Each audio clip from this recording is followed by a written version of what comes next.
Hello, good morning बच्चों। आप सभी का 12th क्लास में हार्दिक स्वागत है। और इसी निमित्त 2021 और 22 के सेशन में जो बच्चे 12th में आए हैं उनके लिए केमिस्ट्री ऑनलाइन वर्चुअल क्लासेस में सॉल्यूशन विलियन चैप्टर से हम शुरुआत कर रहे हैं। तो विलियन किसे कहते हैं और विलियन कितने प्रकार का होता है, आज इस वीडियो में हम यही बातों समझेंगे। विलियन, जैसा कि हम लोगों ने छोटे में पढ़ा है, दो या दो से अधिक पदार्थों के होमोजीनियस सिस्टम यानी कि समांगी मिश्रण को विलियन कहते हैं। समांगी मिश्रण का अर्थ होता है P बराबर पिन। P मतलब फेज, प्रावस्था एक हो, अर्थात विलियन एक प्रावस्था तंत्र का निकाय है। जैसे चीनी का जलीय विलयन, नमक का जलीय विलयन इत्यादि विलयन। तो चीनी और जल का जो विलयन होता है वो होमोजीनियस सिस्टम होता है। उसमें चीनी के कणों को आप अलग अलग ना तो माइक्रोस्कोप से देख सकते हैं और ना ही नग्न आंखों से देख सकते हैं, इसलिए ये समांगी मिश्रण विलयन कहलाता है। इसी प्रकार से इसमें आता है, अब इसमें दो भाग होते हैं, जैसे चीनी और जल। तो चीनी को क्या कहेंगे और जल को क्या कहेंगे, नमक और जल, तो नमक को क्या कहेंगे या जल को क्या कहेंगे। इसी को हमने समझाया है सल्यूट, विलेय, वे पदार्थ जो विलयन में कम मात्रा में उपस्थित होते हैं और जिनकी भौतिक अवस्था, जो मूल भौतिक अवस्था है, वो विलयन जैसी भी हो सकती है और विलयन से भिन्न भी हो सकती है, विलेय कहलाते हैं। जैसे उपरोक्त दोनों विलयन है, चीनी का विलयन है और नमक का विलयन है। तो चीनी और नमक इन दोनों में विलेय पदार्थ हैं क्योंकि कम मात्रा में होंगे और ये सॉलिड होते हैं। सॉल्वेंट वे पदार्थ होते हैं जो विलयन में अधिक मात्रा में उपस्थित होते हैं, जिनकी मूल भौतिक अवस्था विलयन जैसी ही होती है, अर्थात विलयन और विलायक दोनों की अवस्था एक जैसी होती है। या वे पदार्थ जो विलयन जैसे होते हैं और मात्रा में अधिक होते हैं, विलेय की अपेक्षा अधिक मात्रा में होते हैं, तो विलयन कहलाते हैं। जैसे ऊपर चीनी और जल का विलयन है, नमक और जल का विलयन है, तो इसमें जल जो है वो विलायक कहलाएगा। इसी प्रकार से 10% एल्कोहल का जलीय विलयन है, तो इसमें जो एल्कोहल है वो कम मात्रा में होगा, इसलिए एल्कोहल को हम विलेय कहेंगे और जल को विलयन कहेंगे। यहाँ एल्कोहल और विलयन दोनों ही जलीय, दोनों ही लिक्विड अवस्था में हैं, लेकिन 10% यानी 10% का मतलब कि अगर 100 ग्राम जल है, 100 ml जल है, तो 10 ml इसमें एथिल एल्कोहल है। इसी प्रकार से अब हम देखें कि इनके प्रकार कितने होते हैं। तो जैसा भी कहा, विलेय और विलायक की भौतिक अवस्थाएं अलग अलग हो सकती हैं। जैसे भौतिक अवस्था विलेय की गैस हो सकती है, उस समय विलायक की अवस्था गैस, लिक्विड और सॉलिड हो। तो जैसे हम एग्जाम्पल, इस तरीके से जो विलयन है वो टोटल 9 प्रकार के होते हैं विलेय और विलायक की भौतिक अवस्था के आधार पर। जैसे गैस का गैस में, यानी कि विलेय भी गैस है और विलायक भी गैस है, तो उसका उदाहरण होता है वायु, गैसीय मिश्रण। ये होमोजीनियस सिस्टम होता है हमेशा। फिर गैस का लिक्विड में, गैस मतलब विलेय पदार्थ गैस हो और विलायक लिक्विड हो, तो सोडा वाटर, जल और CO2, H2O और CO2।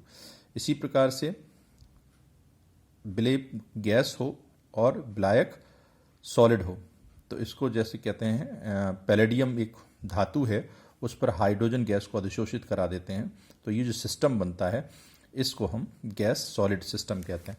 इसके पश्चात लिक्विड, तो ये कहलाता है आपका जल और इथाइल अल्कोहल है, कोई भी अल्कोहल, मतलब इसमें जल भी लिक्विड अवस्था में है और जो विलेय पदार्थ है वो भी लिक्विड अवस्था में है। फिर लिक्विड टू गैस, ये लिक्विड टू गैस में आती है एयर में स्टीम, मतलब जल और जलवाष्प। वायु में जलवाष्प घुली हो तो उसे हम लिक्विड टू गैस कहेंगे। फिर लिक्विड टू सॉलिड, इसमें सोडियम और मरकरी की जो मिश्र धातु है उसे अमलगम कहते हैं। सॉलिड और सॉलिड में मिश्र धातुएं आती हैं, जैसे सोने में तांबा मिला दे, ये अन्य मिश्र धातुएं भी हैं। सॉलिड टू गैस, कपूर ठोस का गैस में मिश्रण होता है। सॉलिड टू लिक्विड, चीनी का जलीय विलयन, इनके चीनी इसमें सॉलिड है और पानी लिक्विड है। लेकिन इसमें जिस पे स्टार लगा है, जैसे लिक्विड वाला है, ये सॉलिड है, ये सॉलिड है, और ये इधर सिस्टम है कि ये गैस टू सॉलिड है। ये जो स्टार वाले हैं, गैस टू सॉलिड है, लिक्विड टू गैस है, सॉलिड टू सॉलिड है, सॉलिड टू गैस है, ये स्टार वाले सिस्टम जनरली हेट्रोजीनियस सिस्टम होते हैं। नग्न आंखों से ये होमोजीनियस दिखाई देते हैं, लेकिन माइक्रोस्कोप से हाइड्रोजीनियस। ऐसे सिस्टमों को हम कोलाइडी विलयन या कलिल विलयन भी कहते हैं। इसके बाद सॉल्युबिलिटी देखते हैं। सॉल्युबिलिटी किसे कहते हैं? तो किसी पदार्थ की वह अधिकतम मात्रा जो निश्चित ताप पर 100 ग्राम विलायक में घुल जाती है, पदार्थ की विलेयता कहते हैं। किसी पदार्थ की वह मात्रा जो निश्चित ताप पर 100 ग्राम विलायक में घुल जाती है, उसे उस पदार्थ की विलेयता कहते हैं। अब विलेयता को प्रभावित करने वाले कारक, तो विलेयता को कौन कौन से कारक प्रभावित करते हैं? जैसे ताप, टेम्परेचर। अब ये इसमें भी दो बातें हैं। अगर कोई पदार्थ जल में घुलने पर ऊष्मा अवशोषित करता है, ऊष्मा खींचता है, ऊष्मा अवशोषित करता है, अगर पदार्थ जल में मिलने पर ऊष्मा अवशोषित करता है, तो ऐसे पदार्थों की ताप बढ़ाने पर विलेयता बढ़ती है। जैसे पोटेशियम नाइट्रेट हो गया, ग्लूकोज हो गया, चीनी हो गई, इनको जलीय विलयन में, इनका जो जलीय विलयन है वो ताप बढ़ाने पर इनकी विलेयता बढ़ेगी उसमें। लेकिन कुछ पदार्थ ऐसे होते हैं जिनमें ऊष्मा बाहर निकलती, ऊष्मा अवक्षेपित होती। जैसे चूना है, चूने को अगर आप पानी डालेंगे तो उसमें से ऊष्मा निकलेगी, ये ऊष्माक्षेपी क्रिया है। तो ऐसे पदार्थों की विलेयता ताप बढ़ाने पर घटती है। बुझा हुआ चूना है, कैल्शियम सल्फेट है, कैल्शियम सिट्रेट है, इत्यादि। अब ये विलेयता सल्यूट और सॉल्वेंट के नेचर पर भी डिपेंड करती है, मतलब विलेय और विलायक की प्रकृति पर। जैसे सॉल्वेंट दो प्रकार के होते हैं, एक पोलर सॉल्वेंट और एक non polar solvent. Polar solvent मतलब इनको ध्रुवीय विलायक कहते हैं, जैसे जिसमें जल आता है। और नॉन पोलर सॉल्वेंट में अधिकतर कार्बनिक यौगिक, जैसे बेंजीन है, एल्कोहल है, ये सब आएंगे नॉन पोलर में। तो ये जो जैसा होता है उसमें ज़्यादा तेज़ी से घुलता है। तो जो पोलर सॉल्वेंट होते हैं उनमें पोलर सॉल्वेंट, अर्थात पोलर सॉल्वेंट में पोलर सल्यूट, जैसे ध्रुवीय पदार्थ होते हैं, ध्रुवीय जैसे NaCl हो गया, ये जल में घुलेगा, है ना। इस तरीके के जो पदार्थ हैं, जो आयनिक पदार्थ होते हैं, ध्रुवीय पदार्थ कहलाते हैं, वो पोलर सॉल्वेंट में अधिक घुलते हैं, जल में अधिक घुलते हैं। जो नॉन पोलर होते हैं वो बेंजीन जैसे नॉन पोलर सॉल्वेंट में अधिक घुलते हैं। Common ion effect, common ion effect हमने पिछली बार आपको समझाया था, उसी का कि किसी विलयन में अगर कॉमन आयन उपस्थित है तो उस विलयन में जो दुर्बल विद्युत अपघट्ट होता है या दुर्बल विलेय जो लवण होते हैं उनकी विलेयता घट जाती है। जैसे AgCl के जलीय विलयन में Ag+Cl- होता है। जब इसमें हम NaCl डालते हैं तो Na+ और Cl- की अधिकता हो जाने के कारण AgCl की विलेयता घट जाती है। ये हमने पिछली बार आपको पढ़ाया था। तो इसी को कॉमन आयन इफेक्ट कहते हैं। तो संक्षेप में क्या है कि समान प्रभाव की उपस्थिति में जो दुर्बल लवण होते हैं, विलेय लवण होते हैं, उनकी विलेयता घट जाती है।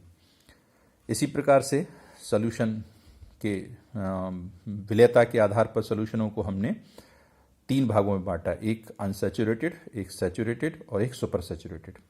अनसैचुरेटेड जिसमें निश्चित ताप पर विलेय की और अधिक मात्रा को घोला जा सकता हो। निश्चित ताप पर 100 ग्राम विलायक में विलेय की और अधिक मात्रा को घोला जा सके तो वो कहलाता है असंतृप्त विलयन। जैसे मान लीजिए कोई ठोस है, 30 ग्राम निश्चित ताप पर उसकी 30 ग्राम मात्रा 100 ग्राम जल में घुलती है, लेकिन हमने केवल 28 ग्राम वो ठोस लिया और 100 ग्राम जल में घोल दिया, तो ऐसा विलयन कहलाएगा असंतृप्त विलयन।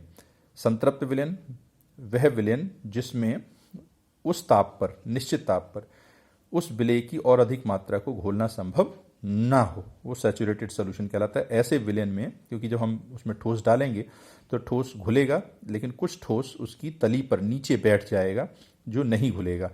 तो ऐसे विलयन को, तभी तो हम कहेंगे कि घुलना बंद हो गया जब वो ठोस को देखेंगे। तो ऐसे विलयनों को हम सैचुरेटेड सॉल्यूशन कहते हैं। और इस सैचुरेटेड सॉल्यूशन में 2 प्रकार के पदार्थ होते हैं। एक तो वो पदार्थ जो नीचे बैठा है ठोस, तो वो भी विलयन में ही है, और विलयन जो घुल गया, जैसे मान लीजिए चीनी हमने डाली और चीनी घुलना बंद हो गई एक निश्चित ताप पर आकर के, तो उसमें चीनी ठोस बैठी होगी, तो चीनी ठोस वाली और चीनी जो विलयन में घुल चुकी है, इस तरीके से इन दोनों में साम्य स्थापित रहता है। तो संतृप्त विलयन में ठोस और विलयन दोनों, तो हम परिभाषा क्या देंगे, वह विलयन जिसमें उस ताप पर या निश्चित ताप पर और अधिक विलेय घोलना संभव ना हो। सुपर सैचुरेटेड, विशेष परिस्थितियों में निश्चित ताप पर जो विलयन है को संतृप्त करने के लिए हमें आवश्यक मात्रा से अधिक मात्रा मिला दें। विशेष परिस्थितियों में निश्चित ताप पर किसी विलयन में संतृप्त करने के लिए, किसी विलयन को संतृप्त करने के लिए आवश्यक मात्रा से कुछ अधिक मात्रा उसमें मिला दी जाए तो उसे अति संतृप्त विलयन कहते हैं। ये जो विलयन है वो अस्थायी होता है। अगर कोई समस्या आए तो मेरे व्हाट्सएप नंबर पर आप संपर्क कर सकते हैं।